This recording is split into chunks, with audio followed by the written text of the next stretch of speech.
Okay, so without further ado, let's dive into our recap for episode 33, The Witness. And we basically take the couple hours of this episode and boil it down to 10 to 15 minutes. And then we jump into our full episode discussion. So if you're watching just the recap, click the link below in the description box to get our full discussion. And also let us know what you thought about this episode.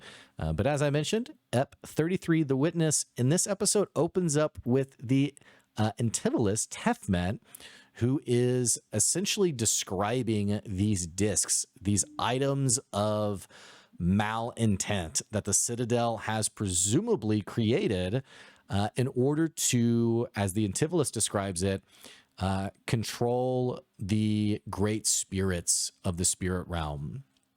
As they're looking at it, Ursulon describes himself as being incredibly upset in seeing this and actually stands to his feet and demands to know, like, where did you come across this? Where's this from? The Antivolist explains that it was collected from a shipwreck of a ship that was on its way. I think it was from being kept in a warehouse and was being taken to the Citadel. The witches turn to Ame, seeing how upset Ursulon is, and is essentially like, have y'all seen this before? Do you know what this is? And Ame, much to Ursulon's surprise, Ame says, I think we've heard of it, and essentially has like a crisis of friendship, knowing that her best friend Suvi is, who's not in the room, that it would look very bad to be like, yes, here's all the things we know about it. In that moment, Ursulon also describes himself as being incredibly surprised that Ame would say this, and as he puts it, deeply hurt that she would obfuscate the history of this item. I think there was a deception roll, maybe, doesn't fly. The witches jump on this immediately and are extremely upset that Ame has lied to her coven.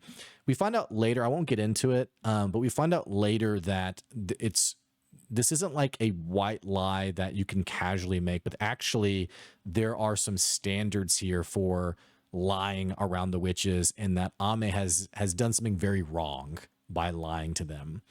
Grimoire points out that it's obvious why she's lying, that her friend Suvi, a wizard of the Citadel, roams our halls. And essentially Ame is demanded to be forthcoming as to how she knows about these discs. She basically tells the story of what happened in Port Talon. The Antivolist realizes that, okay, if this is the case, then our window is drastically closing. They're actually much farther along than we realized. This is also the time that Marara sort of jumps in and says, because of the nature of this, it's more important than ever that we partner with the Man in Black. The Man in Black has, and I don't remember the details, but it was like the 7 kings of Ruve or something to that effect, like all the leaders of Ruve. Do you know what that was, by the way? Like that specific title? I have it written down somewhere, but maybe can find it by the time we get to the discussion. It was implied to be like whoever the leaders are of Ruve, that they have pledged their loyalty to the Man in Black. I think it was also mentioned that there was like 1 million Ruvians that were like also a million or something. It was like crazy. Yeah. Basically a huge freaking army ready to march on the Citadel and destroy it. And Morar basically says, like, we need to band together, ally with the Man in Black, and take down the Citadel. Like, this is our only chance. Ame is understandably torn by this at the idea of destroying Suvi's home, and challenges it and asks, like, well, what's going to happen to that Ruvian army? And like, what about the Man in Black? And how about the fact that he attacked Grandmother Rin? And Morar points out that the Man in Black paid for that, has already paid his price for that. But ultimately they decide that they're going to take a vote on this back in the Coven's inner sanctum in a little bit. And then also when it comes to bringing new witches to the Coven, Indri points out that, hey, with this new information, it's really not the right time to vote and bring other witches in. And I think also above the table, Brennan says that Indri has worked for hundreds, if not more, years to bring the coven down to this number, and there's no way she's ever gonna let, like, yeah, let's just bring in here's bringing a couple more. Meanwhile, while all this is happening, we cut over to Suvi, who Suvi is, I can't remember if we covered the identifying spell of the bridle of Haloman. But Brennan had mentioned basically that this was like one of the great bridles that could control a number of beasts, or rather partner with a number of beasts. But also Suvi's keen enough to understand that, like, there's a reason why she had to go place the music box. She doesn't really know why. And she's smart enough to end up casting the identify spell on herself to try to figure out why is she acting the way that she is.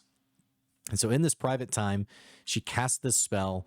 I can't do it justice. Brennan basically gives this incredibly beautiful description of like stars in the sky and like Suvi sort of floating through space, seeing like a number of spells that had been warded off from her from the I think it was like the ring from her father, but more specifically the amulet that her mother had given her.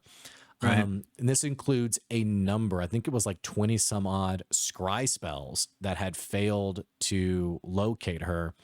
And ultimately, she realizes that the spell controlling her, or rather directing her, is the 5th level Gaius spell, an incredibly power spell that is based around the charm person spell, and is also what we supposed Steele had casted on her at the beginning of this arc. Seemingly that is confirmed. All that to say, around this time, Ursulon and Ame step in to see a emotionally wrecked Suvi. And do you want to take it from there? Yes, sir. So Ame and Ursulon walk in on Suvi, like basically crumbled on the floor, like kind of breaking down. And they're like, "What is wrong?" And she says, "Something's wrong with me, but I don't even know what it is." And so they, of course, immediately try to comfort her. There's some really beautiful moments in this scene with Ursulon casting Protect Good and Evil on her, which mirrors a moment that Suvi did the very same to him when they first met as children. But like as they're trying to kind of comfort her and figure out what's going on, Neef then like raps on the window, and she's got this crow with her, and she's like, "Ame, can I speak with you?" And so Ame quickly like goes to the door to talk to Neef, and she says, or excuse me, the crow that is with her says, "My mistress Marara wishes a word with you," and then they both basically just leave. The crow and Neef, that is. So Ame then turns back, goes back to Suvi, and Suvi's like, "I realize that I have a powerful spell compelling me, and my memory has been altered. But I'm not really ready to process or speak about that yet. Like, can you guys just tell me what happened during the coven meeting?" And Ame and Ursulon both kind of look at each other awkwardly, like, "Oh, we have more bad news." So neither of them want to say anything. And so the fox just steps up and is the one to tell Suvi what happens. And, he pulls no punches and basically says, "Yeah, there's a vote in an hour on if, the witches are going to join with the stranger to take out the citadel." And Suvi just like screams in frustration at this moment. And Ursulon kind of elaborates a little bit more, saying that, yeah, there are more wizards like Moro. And he explains exactly what Tefmet showed them with the discs and what Tefmet said. And what follows is basically this kind of emotional, heated argument where Ame and Ursulon are both kind of pushing against Suvi in the sense of explaining that the Citadel is clearly up to some really messed up things, whereas Suvi is pushing back, saying like, "Okay, but what's the actual evidence here? Like one of our enemies, the Antivalist, is saying this. Like, what proof is there actually? Like, this isn't enough." Like, and so they just basically have this heated argument. Some low blows are thrown, and it ends ultimately with Suvi saying like, "I'm gonna need more evidence to throw my entire life away." Um, Ame leaves to go speak with Marara, not really having settled that. And so she goes, and the crow meets her at Marara's quarters, and we find out this crow's name is Cross. And the crow kind of guides her down to where Marara is, and Marara says, "I'm glad we're both alive against our sister's plans.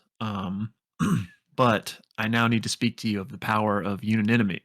I have trouble with this word, unanimity, um, and how many lives might be spared, or just consider how many lives might have been spared if we had reached this conclusion earlier. So, like, it's important and imminent that we do so now. And if we're unanimous, that's going to be just so much better."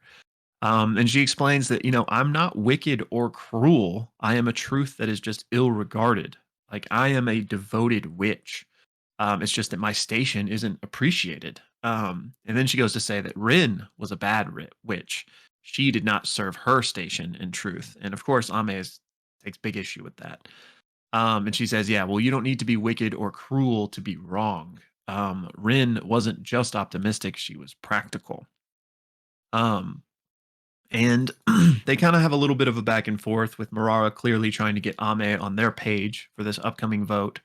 And one thing that kind of sticks out in particular is Marara mentions bringing the mortal world to heal, which is kind of more than what had been discussed so far. Because it had just been discussed, like, let's deal with the Citadel, not let's bring mortals to heal.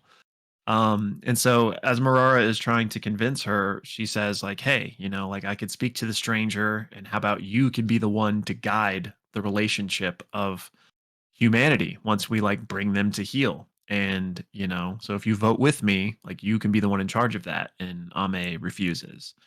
And Marara's like, "Well, just name what you need then.